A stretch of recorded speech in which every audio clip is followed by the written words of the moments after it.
Alright, this is Psychical and Pointy here, and we just wanted Hello. to... Hi. So, we just wanted to discuss some recent trends in gaming and what our opinions on it was. So one of the first things I wanted to bring up was on-disc DLC, pre-order bonuses, bonuses for ordering for a specific console, and just in general, games that have different versions or or games that have more content than other versions of the games. Uh, Hmm. So I'm slightly disappointed. You promised me donuts. There's no donuts here. you really like the donuts? I don't know. If they're jelly filled, then yeah, they're pretty Well, badass. we'll have donuts next time. Okay, I'll keep your word on that. Okay. So, anyway, so what I was gonna mention is it seems like a lot of games, some of them have on-disc DLC, which is where they've got the content is actually on the disc, but you have to pay to unlock it. And some games that are have DLC that some people think should be just included in the game, but it almost feels like they're kind of locking it off or putting it behind a paywall. Hmm. Like, what's your opinion on that? Like, at what point is it acceptable, or at what point is it adding new content, and at what point is it just blocking off content and putting it behind a paywall? I've always been of this opinion that games are pretty much what they put out originally as their full game is what you should judge that game as being. So, say if I'm buying a game that's going to be a $40, $50 purchase, I'm going to judge that from without the content of the DLC. So if I'm really enjoying a game, but there's going to be like a game, for a good example, I'm playing GTA. It's a fun game. It's given me a lot of hours of entertainment. And then there's a game like I'll give an example of this weird JRPG. Maybe I didn't play it as much. I still spent the $50 for it. And but what I'm coming back here is as like, so I judge it for the game itself, and then when the DLC comes out, I wouldn't really hold it against the game for having like the DLC, even if there's like content like, wow, this game would have been a lot better with that DLC. If they had come out with it originally, it's like I'm already judging the game for what it is. And that's why I never find too much fault with DLC as long as the game itself is good. It's a complete roundabout way of saying that. But yeah, I don't like. Of course, I want the best possible game, but I don't mind a game. I don't mind DLC. If I can kind of say, oh, I'm spending $60 for a game that I'm really enjoying, and then really, really enjoying with the added DLC, then I don't find much fault with it. So, if the game was lousy and then it became good with the DLC, would you have a problem with that? Um, to me, then I'd have to kind of judge myself. Am I buying a game? Because when I'm buying a game, I don't know about the DLC. Or I guess I could kind of say, hey, if I spend $40 for a good game or for kind of a crappy game, knowing full well that there's a $10 requirement like the DLC, then that will make the game fun. Then I kind of look at it, well, it's a $50 investment. I'm not spending the $40 for the good game. So I really don't have that much trouble with DLC. Um, I don't like it when game or publishers pretty much make a requirement. I think a good example is there's some Japanese kind of niche titles like Neptunia and Altair, which I doubt many people have played, but they basically took away characters. And these are characters that were in your party, and they became non-playable unless you paid for the DLC. To me, that's almost a worse example where it's content that was obviously going to be included in the game, and then they took it out for you to play it, and then it's a much worse game without it, but it's still playable. It's not like unplayable without the DLC. But to me, it sucks, but I still enjoyed the game, and then by paying the DLC, I kind of knew I was getting into that DLC because I knew the game studio, I read the news. I guess the fault lies with me that, if I'm willing to pay for that, it's not a $50 game, then I'm saying it's going to be a $60 game just with whatever the DLC is. That's, I guess I find fault with it, but not enough. I still want to kind of judge the overall game. So in a sense, you're saying let the buyer beware that going into it that it's going to have a specific amount of content, and if you're unhappy with the game as it is, then you should just decide not to purchase it. Mm-hmm. Because like with DLC, you almost, to me, I don't judge it from the DLC standpoint. You could almost say, well, that's not a $50 game, that's a $60 game. It just has, a $10 DLC or whatever. So then if you're saying that, am I willing to pay that extra money for some added content, it kind of sucks that they took that away, but what happens if they just then said, oh, we're going to charge you $60 for this game. It's going to have all the content, there's no DLC, but we're just charging you more than a norm. Or maybe another example would be 70, since retail games are kind of 60 standard, or I guess it's not that important, but I get the general idea of what you're saying. Yeah. So does it being on disc DLC, does that impact your opinion at all?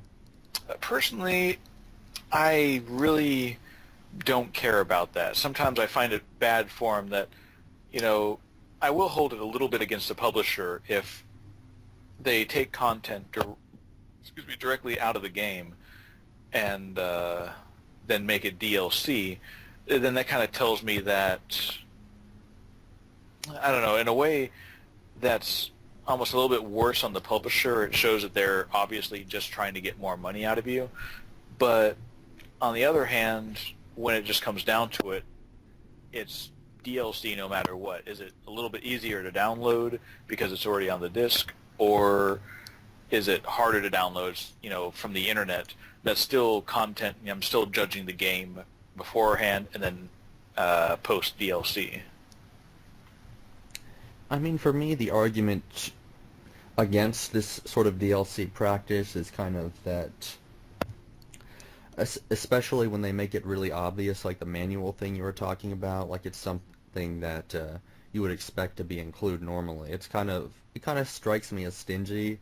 It'd kind of be like going to a restaurant and then they say, your meal costs $5, but there's going to be a $1 charge for napkins, and then a $1 charge for utensils, and then a $1 charge for condiments. You kind of expect all of it to be there.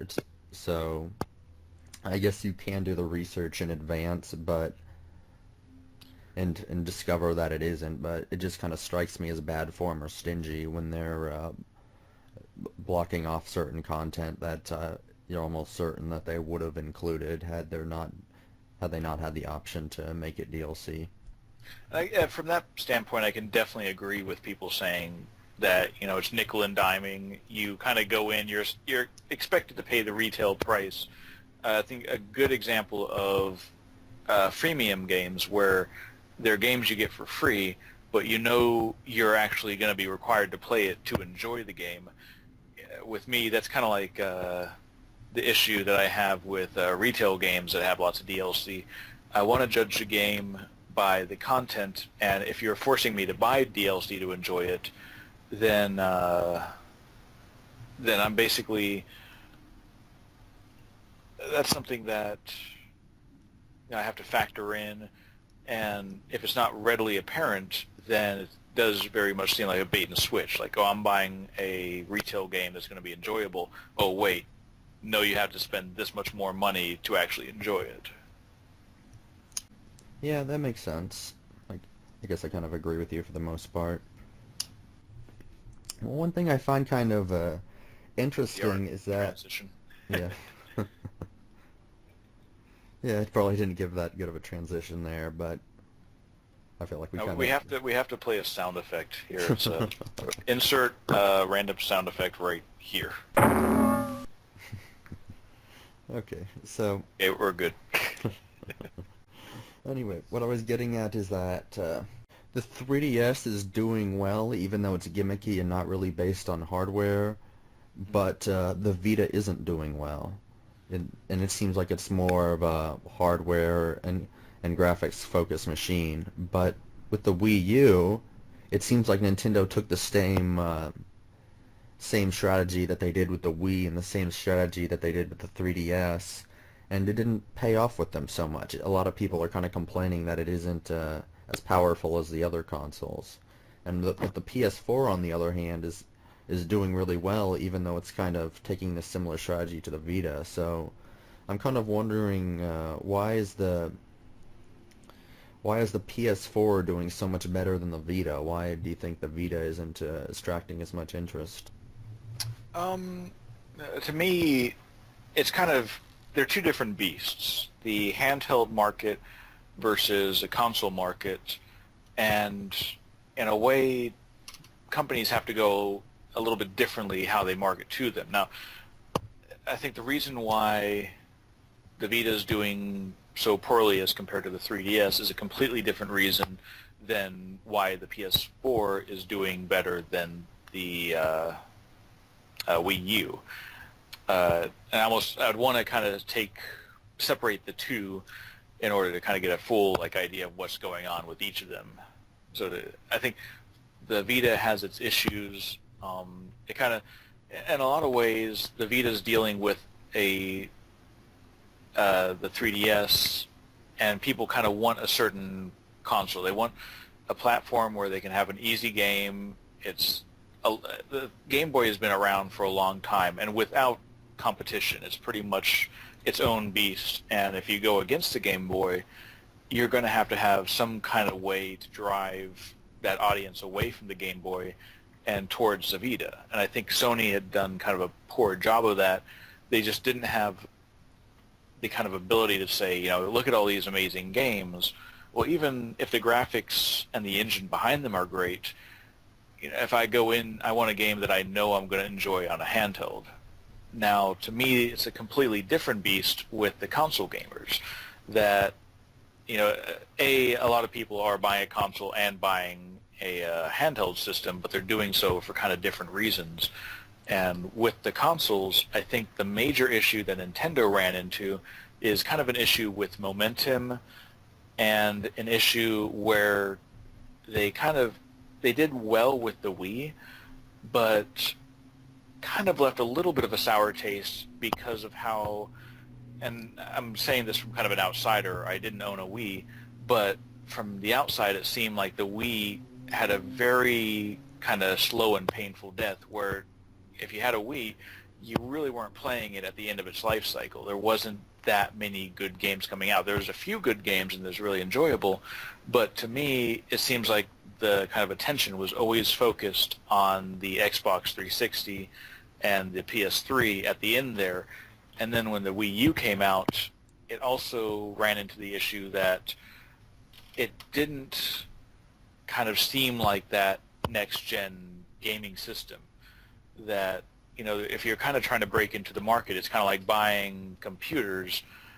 The console market kind of wants the best and the newest and the shiniest and the things with the highest number, and they really did run into an issue where the Wii U kind of came out, and it's like, well, yes, it's going to be some fun games, but, hey, look at this, it's slightly better than the last generation, and then all of a sudden you got these new gaming systems that are almost promising, the entire world, like, oh my god, look how beautiful this is, even if I know full well those games in the Wii U are going to be some of the most fun games ever. It just kind of did a poor job marketing that, and, to me, if I want a system, I want a system that's going to last for kind of a long time, and that's why those numbers are really important to me. And to me, that's kind of some of the reasons why one's been doing better than the other. So when you say numbers, are you talking about the hardware specifications? Yeah, I'm pretty much talking about, the hardware specs. To me, the Wii U kind of played off basically with the Wii, they had the gimmick or the showpiece that, hey, look, this is motion control. And I think they tried to they tried to get that magic again by using the gamepad. It's like, let's try something new, which I think it's a novel idea. You always want to try something new. It's never something, if you say, oh, that's just like the old system, that's kind of an insult. But in reality, a lot of times people just want that old system. So while it may be an insult, it's actually a better system because it just does a lot of the old things. And to me, the Wii had that extra little bonus. It was cool. A lot of games kind of implemented that.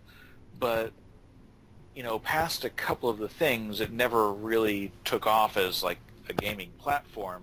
Like, you didn't see many of the AAA titles making full use of motion control outside of Nintendo. And even with that, how many of those controls could have been done with a button press? And then with the gamepad, it's just really like, what kind of thing are you included? It's just, what draw do I have to play this instead of, say, the Wii or the PS3 or Xbox 360?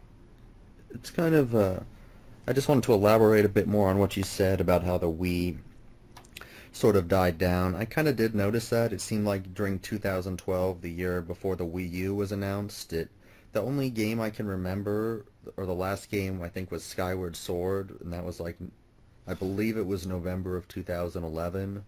And then I think Xenoblade, or it was already released in Japan, but they released it in the United States.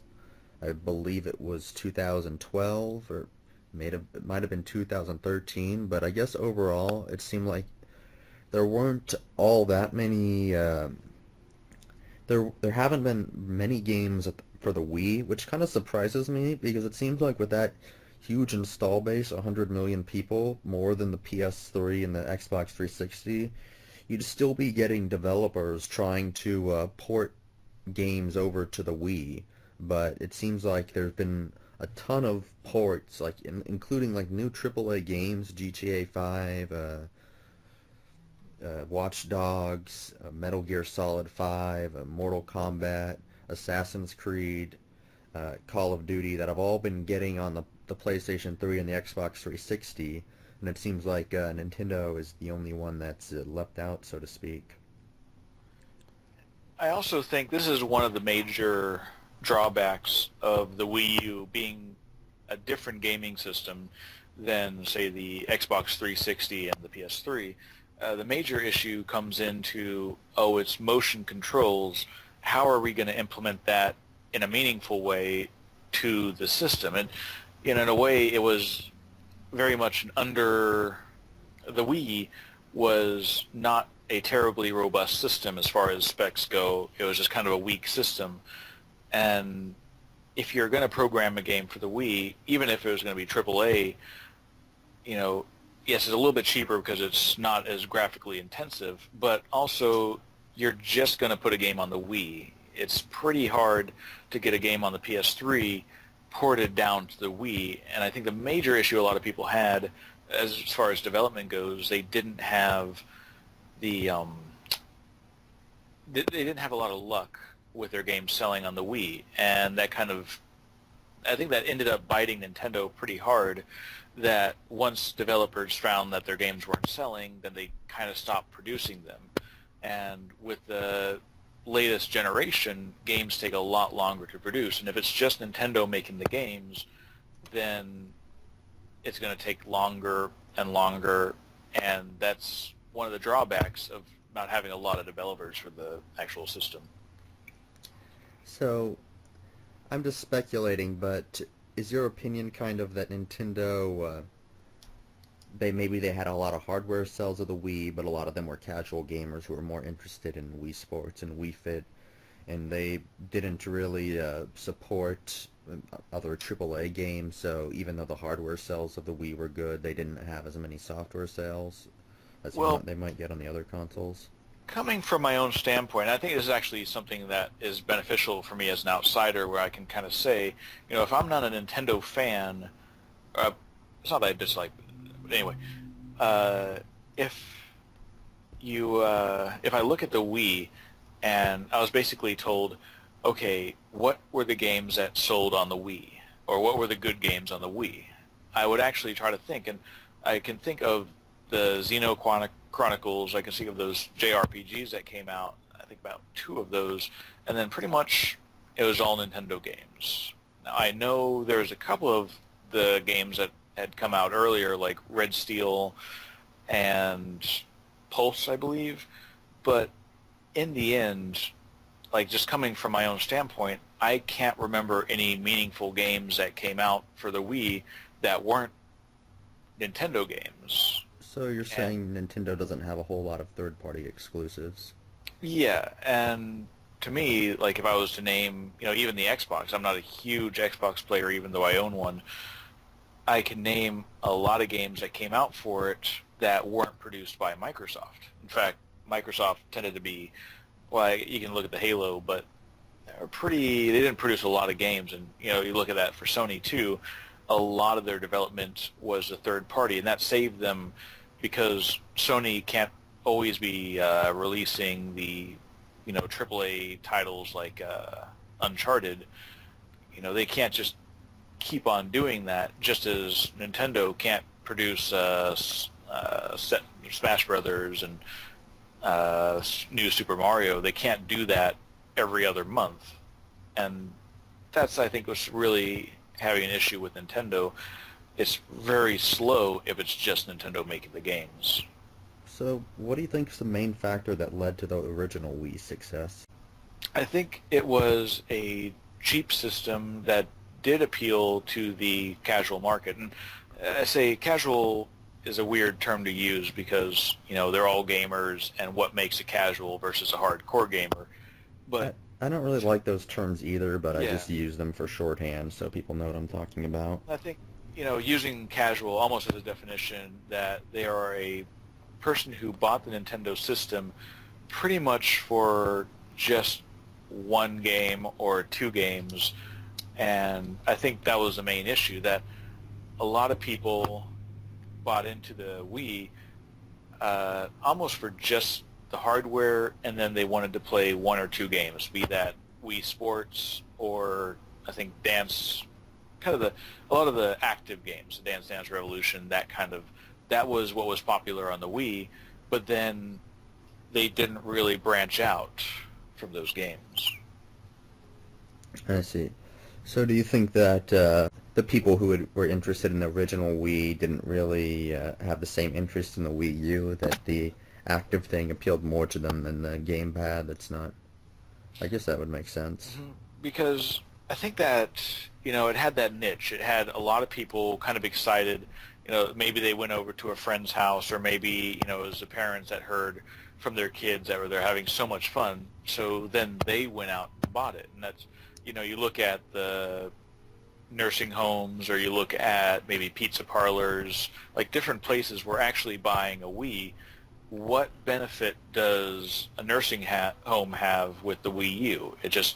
They didn't have that same niche appeal to the wider audience, and it was kind of, unfortunately, in a way, it was more of a gaming system, but the Wii was never a major sale to what I would call like the mainstream gamer, the people that want the Halo or the Call of Duty. They were already busy with the Xbox 360, and there's less of them than the mass market. But if you're kind of appealing, all of a sudden, I think Nintendo kind of went out and said, okay, here's our new system. It has more power. It's a little bit more of a gaming system, but they didn't really appeal to that hardcore audience anymore. So are you saying it was kind of somewhere in between casual and hardcore, but it didn't fully appeal to both of them? It was kind of like they tried to meet a middle ground, but neither of them were really satisfied, so it didn't sell that well?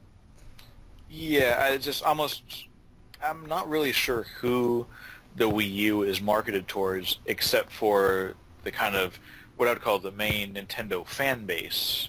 But unfortunately, a lot of that fan base had kind of disseminated into the other systems. So all of a sudden, like, the GameCube was a weaker system compared to the PS2, but at the same time, they still had a lot of the market. The Xbox hadn't really gotten that much of a hold on the market. And it also, I think, a major issue was it was no longer a very cheap system. Like the GameCube, that was a cheap system. The Wii, that was a cheap system. Yes, the Wii U is less expensive than the PS4 and the Xbox One, but at the same time, while it's cheaper, it's actually pretty expensive. You look at the $300 price tag. So all of a sudden, I think a lot of the people that buy the PS4, it's $400. That's a very substantial investment, but they're kind of buying it because they know, it's a pretty hardcore system. I don't really see that kind of draw. If I'm buying a system for $300, that's pretty much on par. It's better, but it's not that much better than the last generation systems. I could go out and buy those for about $100. Yeah, that makes sense. And I think even the Wii itself, like during a Black Friday sale a year ago, was being sold for $100. So I saw GameCubes on sale for like $30 oh, wow. at the end of that life cycle. Used, but what you gonna do? All right, I just wanted to go over the Vita a little bit more. Why you thought, like, it seemed like even the PSP was doing better than the Vita. Like, I guess my general outlook on it is kind of with the games that they put on the Vita, it seems like they're full experiences. They have good graphics. It's the type of games that you're going to sit down for hours and hours to play.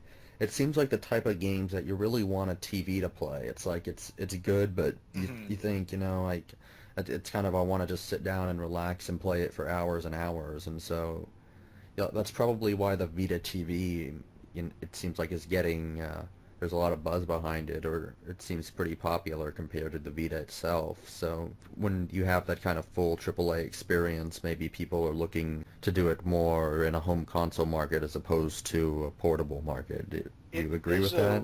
Yeah, I definitely agree. And kind of what you're saying, how it's a different thing that you look for with a handheld game. I speak from personal experience, but for me, I don't exactly want to sit down and play a very intensive game on a handheld device. I kind of want to pick up and play portable game, and that's, you look at kind of the indie games, the games that are on the iPhone, and little $2, $5 games that are really quick. They have a very quick learning curve. It's pick up and play. I see Plants vs. Zombies is a good example of that, where there isn't a lot of learning. It's not graphically intensive. You don't have to put a lot of attention to actually enjoy it.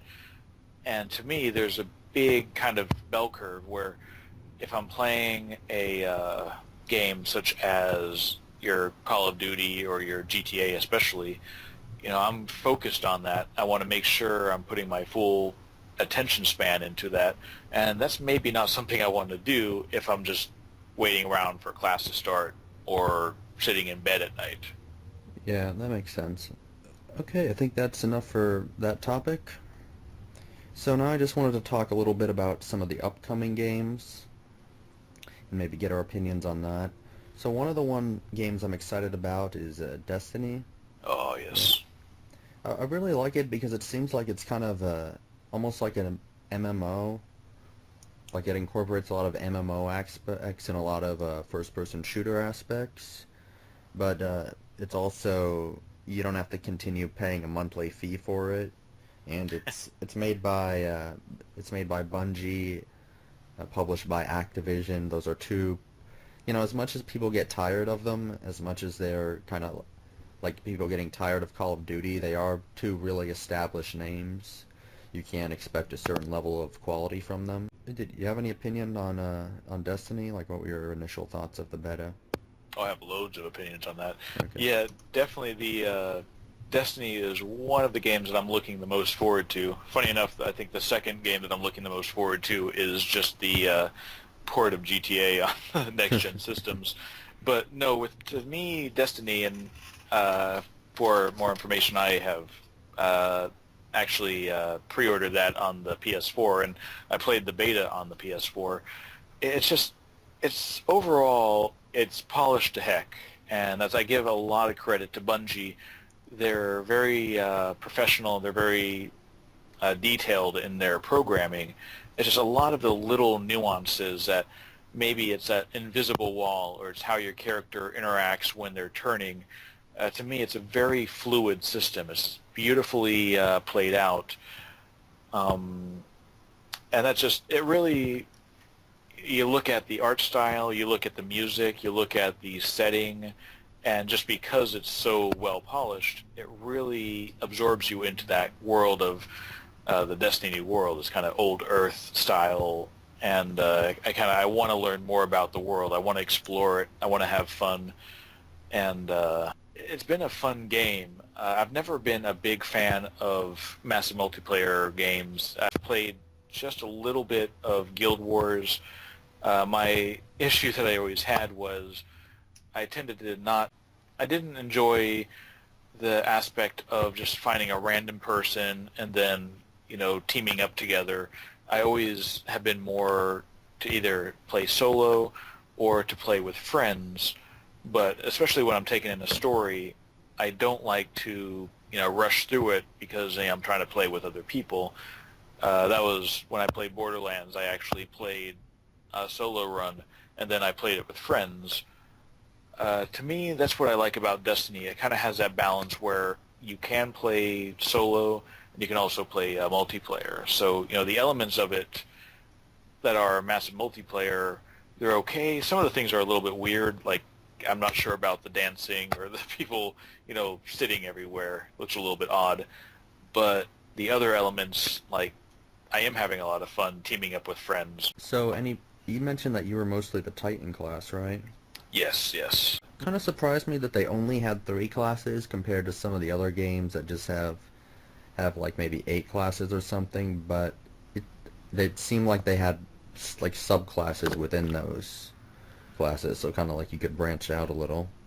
And I think this is actually one of the things, not really a fault, but the classes and I will admit, I played the Titan, and I pretty much created the character, but I didn't play through. But the classes, to me, didn't seem that different. Like, they had a slightly different armor, weapon, or agility spec, so maybe one person's faster, one person can soak up some more bullets. But to me, there wasn't a lot of differences. Like, they had that one special move of each class, and just a look. Borderlands 2 did a very good job of creating varied classes, or you can even look at Warcraft, where some people are melee, some people are magic. It's like the fundamentals of the game changes dramatically depending on which class you choose. I didn't really see that with Destiny. I can't really fault it for that because I think in a way they're trying to create a very, very balanced game. I think it does lose some replayability because all of a sudden I'm not going to go and replay the entire game as a different class because I'll get generally the same experience. I kind of was curious about your opinion on that, like the differences of the classes. To me, it's a little bit of a drawback, but I also, because the actual gameplay is so polished, and I would kind of worry about that, would the gameplay be that much different if they changed around how the classes act? Could I really be that solo player that I like to do so much? I think the other classes were Hunter and Warlock, right? Yes, yes. Okay.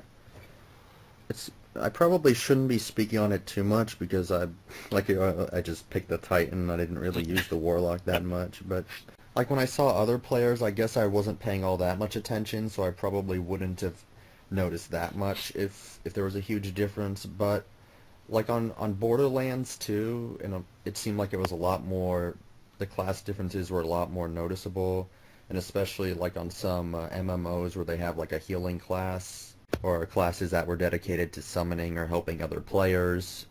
There's a lot, I guess I would kind of agree with you that there's a lot more noticeable difference in classes in some of the other games. I'm not sure that's necessarily a bad thing because you want to be able to have that solo experience like you mentioned. You don't want to be a class where you're kind of dependent on other players, or a class where you're only around to help other players. And I think some of them kind of interest me, like how I believe it's the Hunter. I could be getting them wrong and come off as weird, but the one of them has the ability to have like a golden gun, and basically does 3 shots that do tremendous damage, and that would be very beneficial in a boss battle. To me, the Titan's ability to kind of do a leaping area of effect, just pretty much fry a whole bunch of enemies around them, that's almost my favorite type of move because for just, I like to snipe, and then if people get around me, then to have that kind of last ditch, blow up everyone around me, and then run away. That really worked out for my play style. And I believe the Warlock has the more magical, basically shooting a ball of energy that is distance. It has a little bit of an area effect, but it is more of a ranged attack than the Titan. It's kind of funny, like, the Warlock is the weakest of the bunch. I don't really see how that would be super beneficial, except for maybe attacking a lot of enemies at a farther distance. I guess it kind of plays off. They're more of agility, the Hunter's more of attack. But, yeah, to me, I still think the Titan was the best class. And I can't say, I enjoyed Borderlands as a game. From what I see, like Guild Wars, the class-based system, it's fun, but it also kind of requires you to then play that. So if you just want to play as a healer, then you can't just go out and solo. Or if you just want to play as a tank, so someone that's good at attacking and has a lot of defense, you still will go into situations where you'll almost be there's no way you can win without a team. And I never really got that from the Destiny beta. I was always, some of those, especially playing on hard difficulty as a lower level against a lot of enemies, sometimes it was pretty overwhelming, but I never felt I had to have a team with me. But then when I did have a team, it always felt right. It always felt like the team play was still there.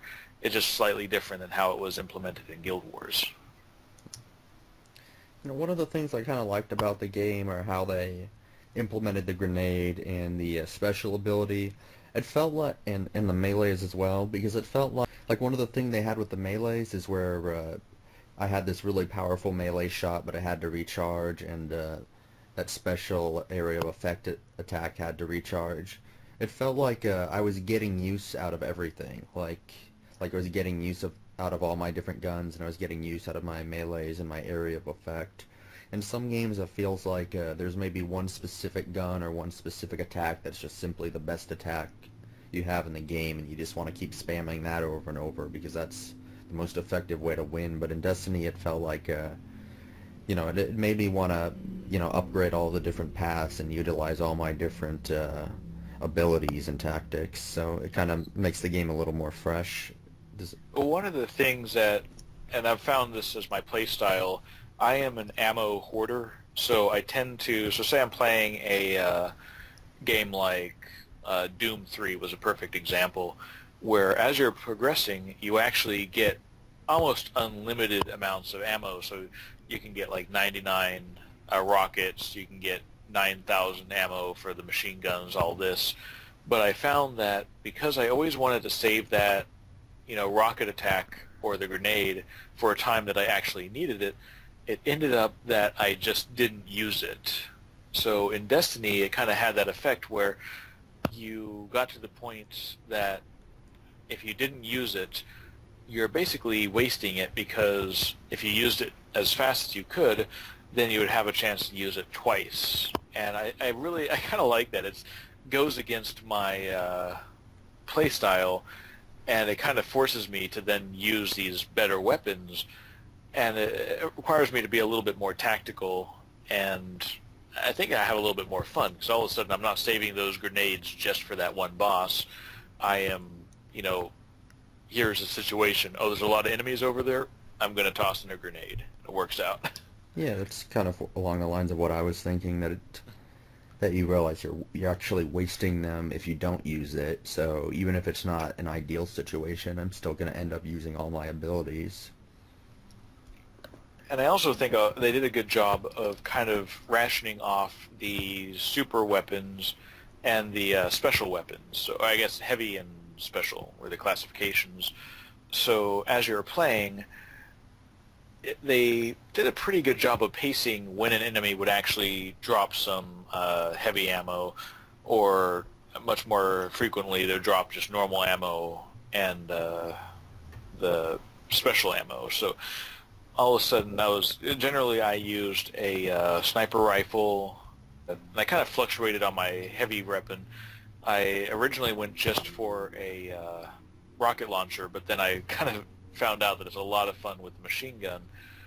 And what I found was that I would get so much ammo that I would reach capacity pretty frequently. So all of a sudden, I started wanting to use that weapon. And I never felt like my normal ammo was running dry unless I was doing something that the game kind of didn't want me to. So there was an enemy that I was fighting, the spider tank, and before I kind of figured out exactly how I should attack it, me and I was playing with the group, we ended up just trying to shell the heck out of this one spider tank, and I just started running out of ammo because it was not going down. And I finally ended up having to look like, oh, you have to attack it in special areas. Oh, that's how you defeat this thing. And I thought that was pretty well done, that you run out of ammo when you're kind of stuck and hiding in one place, but then if you're just playing normally and you're going through like crazy, then you'll start picking up ammo. One thing that kind of worried me was that I'm not sure if this was the same boss you were talking about, but I think there was only one big boss that they had in the beta, so it's probably the same thing. One tactic I used that was kind of a cheap way out was I had like a few people in the group, and one of them just kind of hid in a corridor, and the other two kept attacking. And the way the respawn works is or I guess some areas are respawn restricted, but with the time respawn, it kind of makes it a little easy sometimes. And I guess you could do this with Borderlands too. So by that I mean the only way to lose is when all your players die. So if you just keep one player hidden and alive, you can just have the others keep going at it and dying, then respawning over and over. I guess I would agree with you there. There are several instances where they kind of locked off where enemies would go. Like if you went down the staircase, all of a sudden you'd kind of hit this invisible wall where you could go past it, and all of a sudden the enemies would be running at you, and they're like, oh, this is a wall here. They'd run back. And that kind of was immersion breaking. I never had the instance where people would actually do that, but I can see where you're coming from. I think that one level was the Devil's Lair, and basically it's this huge enemy you're fighting, and everyone's trying to kill it. It's really, it's when I was first playing it, I think we died about 2 times trying to kill it. I think it's a lot more intense if you have that kind of fear that everyone's dead, and you don't have that one guy lying in wait. I can kind of see where you're coming from. I think it's easily fixed by just allowing enemies to kind of explore more areas and maybe coming after the players more. I'm not sure why they would include that. You know, I don't think it's an oversight. Why do you think they implemented that? I don't know, maybe it's an area for you to just recover off, and maybe like a temporary healing place, or maybe it's just an area for you to kind of rest temporarily, and they don't really intend people to kind of just sit and hide there the entire game. I don't know.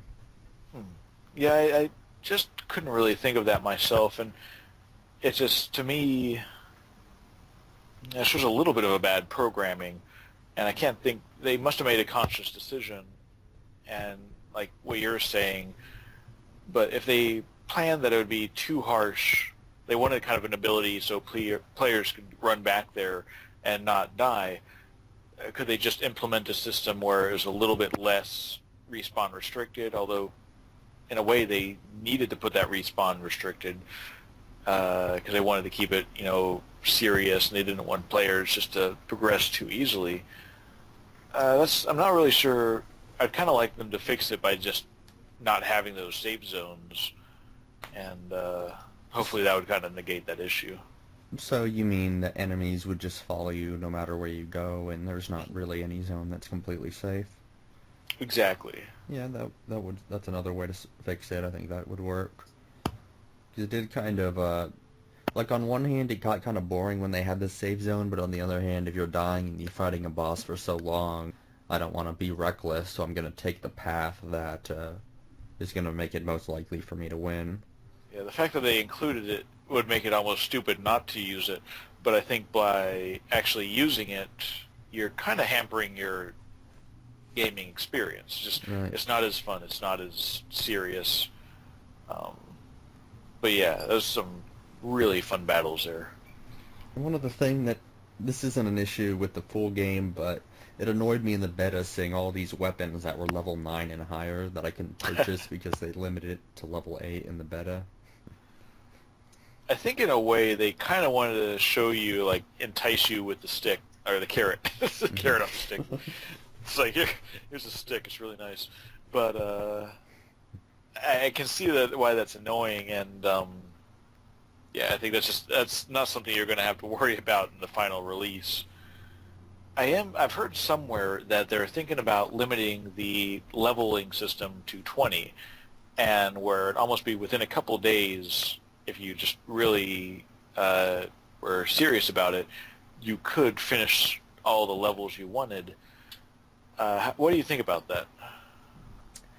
Mixed feelings. I mean, on one hand, the leveling up is kind of one of the fun aspects to unlock new gear and unlock new abilities. On the other hand, it's kind of bothersome where you have to spend hours and hours and days and days and days to unlock something, and especially in a competitive game where you're fighting other players, it might be kind of annoying to have to, like if I want to easily switch to another class, it might be annoying to have to spend a considerable amount of time just to get up to par, so to speak. Yeah, I agree with you there. In a way, it does kind of take away that, feeling of accomplishment that, hey, here I'm just killing enemy after enemy, but I know that I'm not leveling up.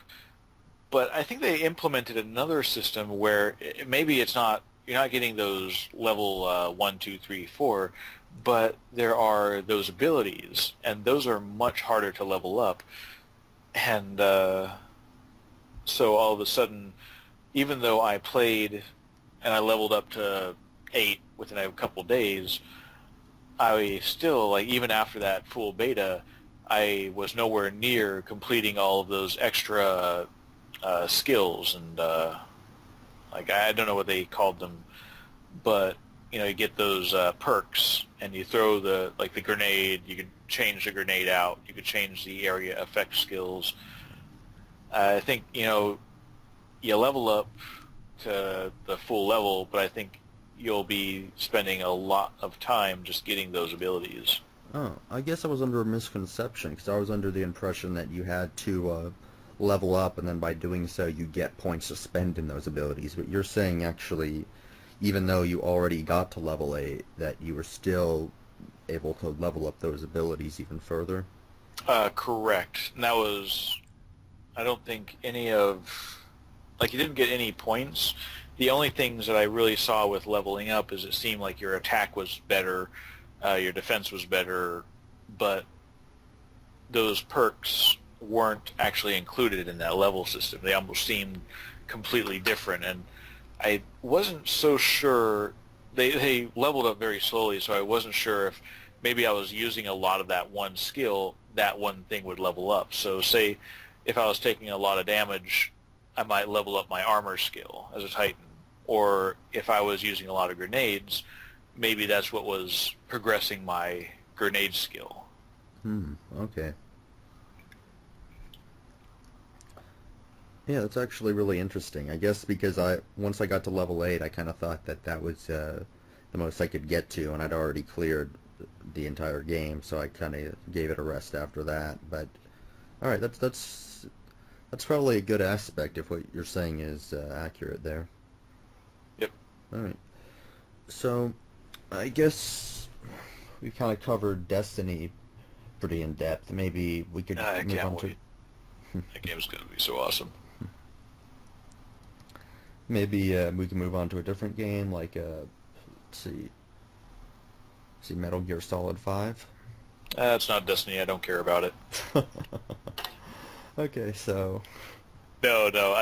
This is one of the games I'm looking the most forward to, probably right after Destiny. I've always been a big fan of the Metal Gear series. I think I first got into it at Metal Gear Solid 2, but I really got into it after Metal Gear Solid 3 and just have been a fan since. All right, I actually got into it fairly recently. Like I think it was just a year or two ago that I heard about all of the hype surrounding it, all the popularity it had, and also Snake was in Smash Brothers, so that also contributed to me wanting to hear more about him. So The radio comments on that was just pretty amazing. I started on Metal Gear Solid 1 and then finished that, then got the HD edition on and so then with the HD edition I went through Metal Gear Solid 2, 3, and Peace Walker. I actually had a funny story because a friend of mine back in high school, to date myself, yes, I'm old, but he actually had the first Metal Gear Solid 1, and I didn't have a PlayStation at the time. He did, and I just remember him playing it, and I really, this is back when I was playing on the Super Nintendo. This game was amazing, but I had no idea what I was doing. Looking back, now I fully understand all the gameplay, but man, that for its time, a very early game. It was very highly technical and kind of did a lot of little things that kind of immersed yourself into the game, like how you could go under the bed and spill the ketchup to, and I think that's something that it started out in the early games to add a whole bunch of little random things that you kind of notice as you go along, and it adds kind of this level to the world that kind of some games just don't do. It's just you're not fully absorbed into the game, and that's why I love like this latest coming out, especially with the next gen. What can they do next? Metal Gear Solid 4 was amazing, and it really excites me, especially some of the things I've heard about the Peace Walker coming, not Peace Walker, but Metal Gear Solid 5, how you can take cows and goats and basically bring them to your base, which is amazing. So you played Ground Zeroes, right? What did you think of that? Yes, I played Ground Zeroes on my PS4, which that and Destiny were pretty much the two reasons why I bought a PS4, and I loved it. I will echo the comment that it was way too short for the price that they were charging. There's a lot of content to it, and kind of like my argument with the DLC, you look at the entire game, but I also, like, even though there's a lot of little side missions, I tend to not play those as much. I just want to play the main storyline, and to me that was a little bit lacking. It was not bad, it just, Too short? Yeah, I was done with it. Like, oh, I want so much more. And I think the next, the Metal Gear Solid 5 is going to be packed with it, but I will fault it for being kind of a demo, but they charged a higher price for it. I wonder if this is going to be a trend now, that like another thing to complain about, games creating either a pre-version or a post-version. Like I wonder if we're going to see, I don't know, Call of Duty Ground Zeroes or something. Or I think once someone starts it, and if no one basically kills them for it, then that's become established, and then all of a sudden someone else can do it. Thankfully, I haven't really seen that happening yet. And a little bit, I think, like kind of a paid demo. I don't know how much people are going to actually want to do that, or even how well it sold. But honestly, I think in the future that definitely will be something that we'll be complaining about. was there any new gameplay aspects that you really liked in Ground Zeroes that wasn't in the previous Metal Gear games? Well, one of the main reasons I've loved the game so much have been that kind of the immersive elements, just how well the world's put together.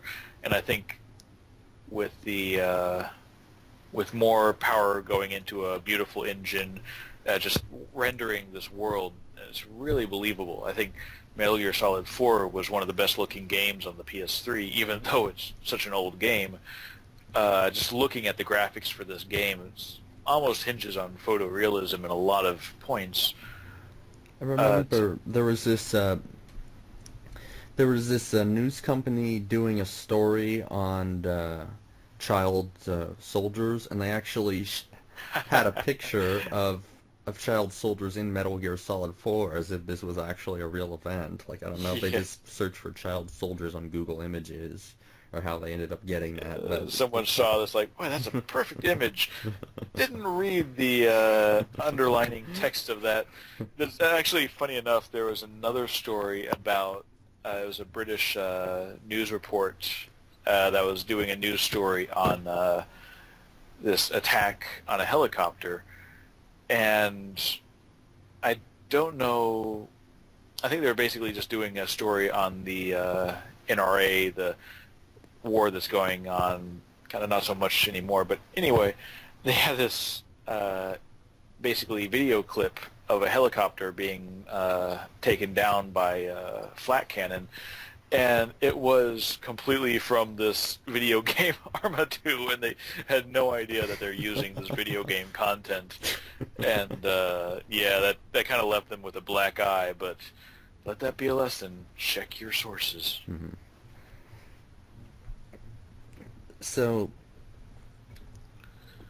you think the graphical improvements are the main improvement that Metal Gear Solid 5 has over 4, at least judging from Ground Zeroes?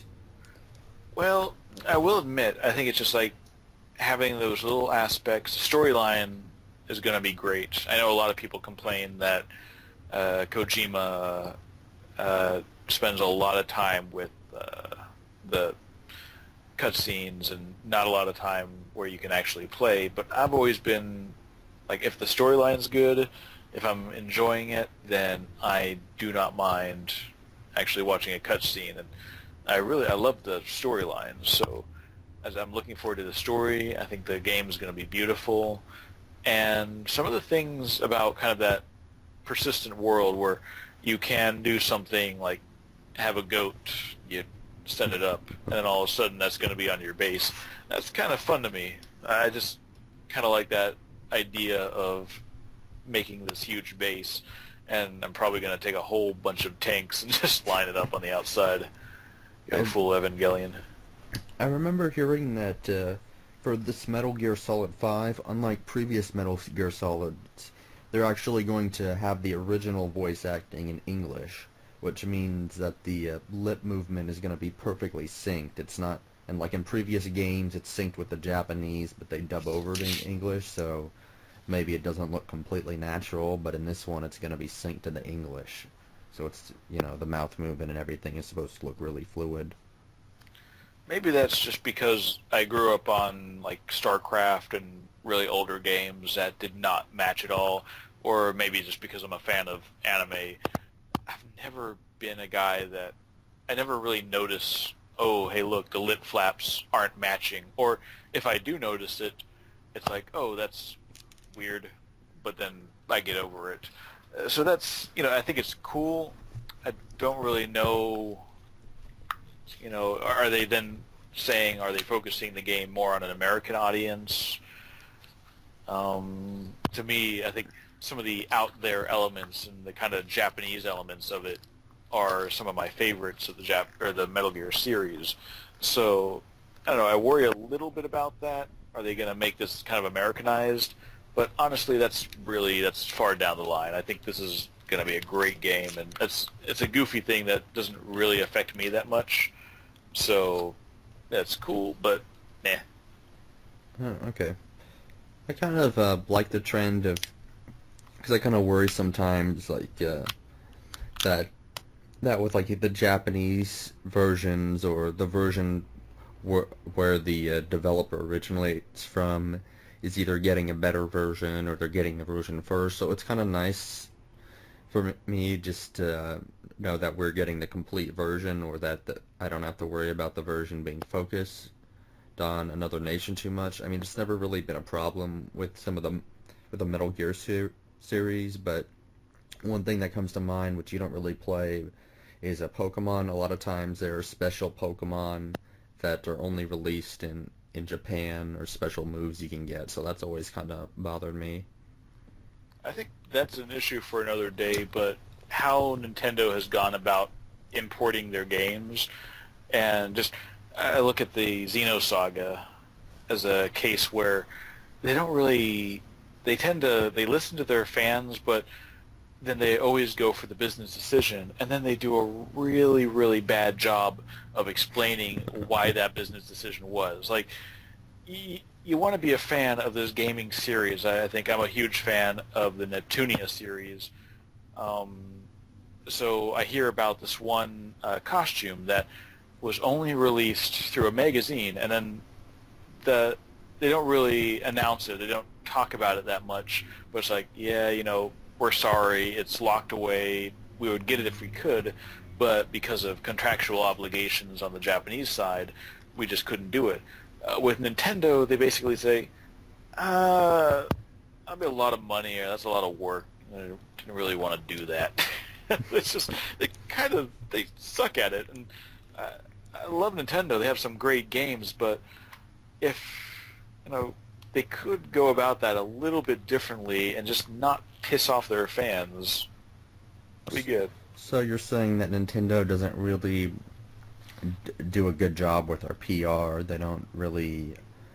They just explained their reasoning as well as they should, and it kind of creates a disconnect between fans.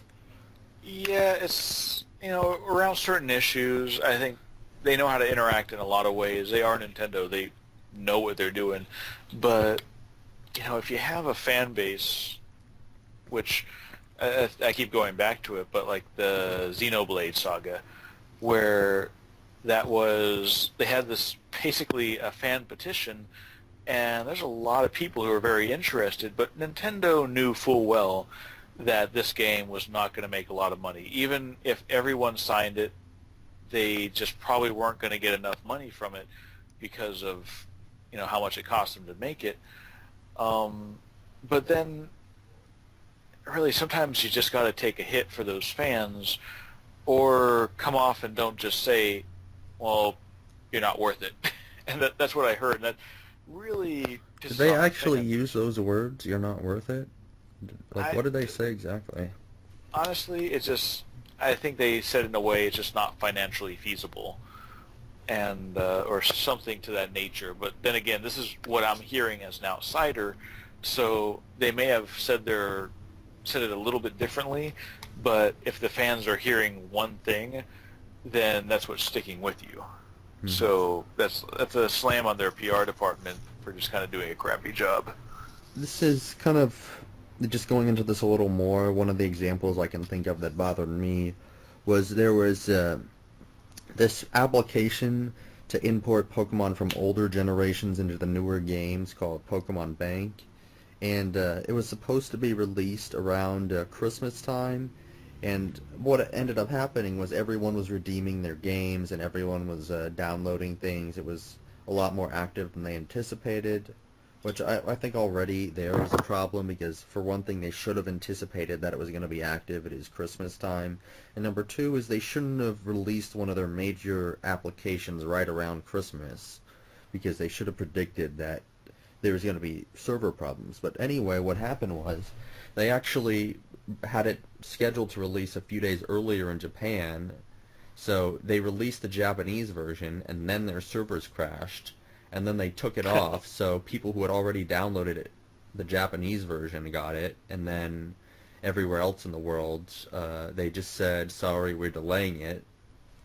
And then and then on their Facebook, they said, well, we'll have more information soon.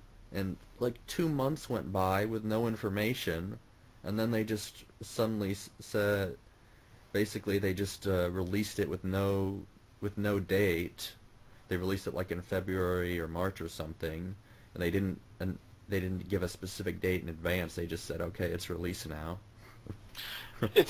Here's my opinion. This goes a little bit beyond, they did some crap PR, but here's a major issue that Nintendo has run into. And so the evolution of basically gaming systems being online, the first one that I knew about was the Dreamcast, which had a legitimate dial-up modem in the Dreamcast. Like, you could play Phantasy Star Online, the original one that didn't cost any money to play. I actually still have that game. It's wonderful.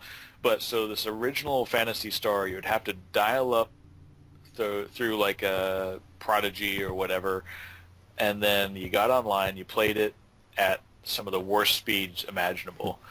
So then Sony, and I'm not sure about Nintendo, but I know the PS2 was online capable, as was the Xbox, the original one, but it was never a major feature. And I really saw with the last generation, the PS3 and the Xbox 360, kind of grew into an online gaming platform, a system where you could have digital distribution, where servers would basically keep massive amounts. There's a lot of games on the 360 that were online capable, even kind of the crappy games like on the arcade.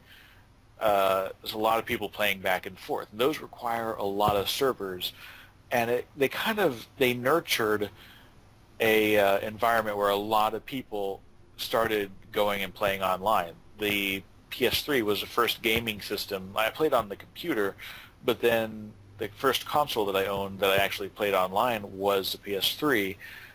And in a lot of ways, so they grew this big audience for online gaming. Poor Nintendo has come into it rather late. The Wii could play, but it was very, very limited, mostly just because of how it was implemented. You had to know the friend's code. To me, that's almost like playing, basically connecting those wires to the Game Boy Advance, and that's how you play multiplayer. So they had this kind of very clunky system. So all of a sudden with the Wii U and then with the Pokemon on the 3DS, they're kind of going into this online world.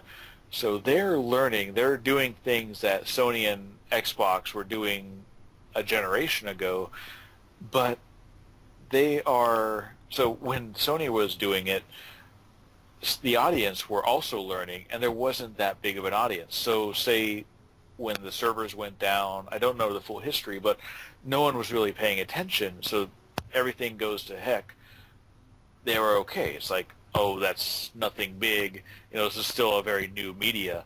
So when Nintendo's doing it, they're going to make all the stupid mistakes that Sony and Microsoft did, because of course they're not going to talk about it.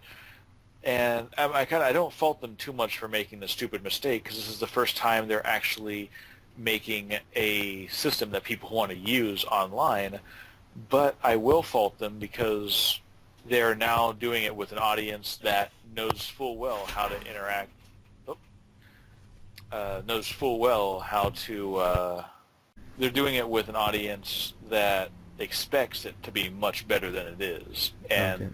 like there's a lot more people who are going to use it in the very beginning, as opposed to the kind of numbers that Sony saw. Yeah, that makes sense. So you're saying that Nintendo was kind of late to the game, and now they have a lot bigger numbers, so people were kind of expecting more because this is already a much more established medium, and they're not really keeping up as well, and they're not really communicating their problems as well either. Yeah, they're going to make the same stupid mistakes that Sony and Nintendo did, but they're going to be on a more massive scale just because a lot more people are expecting that and are going to utilize that service. Right. So I just wanted to wrap this up by discussing Grand Theft Auto 5, and Oh, I yes. think so. You said you were planning on getting the PlayStation 4 version, right? I definitely am. Right. So is that mostly like for the graphical enhancements, or what were the main features you wanted from it? I think it goes back to what I was saying about the Metal Gear Solid. It's just this, I like being immersed, and that's GTA 5 was this amazing environment. It just really brought you in. You felt like you're in this living and breathing world. Just the idea that they make everything just slightly more polished. It's kind of like going from a standard definition to high definition. It just makes it that much more better. And just as much enjoyment as I got out of the GTA 5, I just can't wait. That's exciting to me. Mhm. I hope they get with the online heist soon, because I remember they mentioned that it was coming out in spring, and then they delayed it, but they haven't really given a specific date, or they haven't really informed us too much about how their progress is going. So I don't know, like it could be a month, it could be 2 months, it could be the end of the year. I really have no idea when it's actually coming. I have like a couple opinions on that.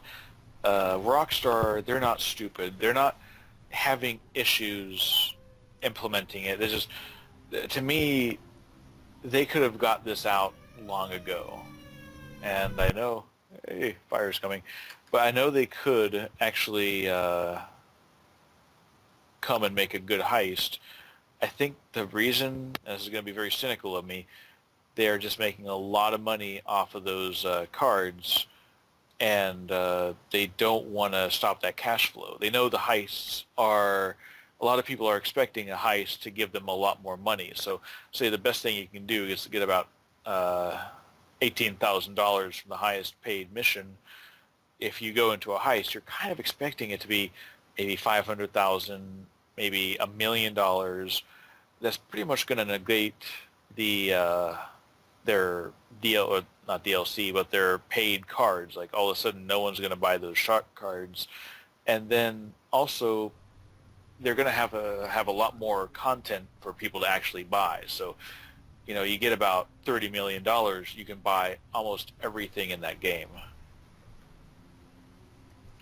So when you say they're going to get more content for people to buy, do you mean you think once they introduce heists, they're also going to want to introduce more or vehicles and for people to own, so they actually have something to do with all that extra money? I think, yeah, they don't want to set up a system where you go in, especially for like a new player, but for old players, one of the reasons you go in is you're kind of grinding because you want to get that one car, you want to get that one plane, and that requires a lot of time. If all of a sudden I just got all the money I wanted, and kind of like what they had the issue with the hackers, it gets pretty boring pretty quick if you just have an overabundance of cash. So I don't think, it's probably not the actual game itself. Like, I think they have a good idea of what they want to implement, maybe a story, maybe more voices, this kind of progressed mission where you have to do this, this, this, and this. But at the end of it all, I think it comes down to how much they want to give out. They don't want to piss off players by just giving, oh, here you go, here's $20,000 for this 90 step mission you just beat. So they want to make it worthwhile, but they also want to have an in-game plan. I think that's the issue they're running into. Yeah, that makes sense. Because I noticed one of the things that I didn't exactly like about, what was it? About the online is that they don't really give you too much story, because a lot of times I'm actually confused about what the objective is, because in the story mode they actually have voice-acted players explaining what's going on, and then with the online missions they just drop you right in and say, okay, here's a little text message informing you of what the mission is, so, and here's your destination, and that's pretty much it. It is kind of jarring that way. It's like you basically, you play the single player game, which is very story driven. You basically go from one mission to the other. And a lot of missions you don't actually get any money, but you're just progressing the story. And then all of a sudden you go from that kind of the varied story missions to online, where it's go here, kill those people, or go there and steal that truck. That's pretty much what they are. Yeah, exactly. So, yeah, well, anyway, I'm really looking forward to when they do eventually release the online heists. So, yeah, I guess that about wraps things up. I really enjoyed talking with you, and I think we went over a lot of good points. Hopefully the audience enjoyed listening to it as much as I enjoyed making it. Right, I don't really care about them.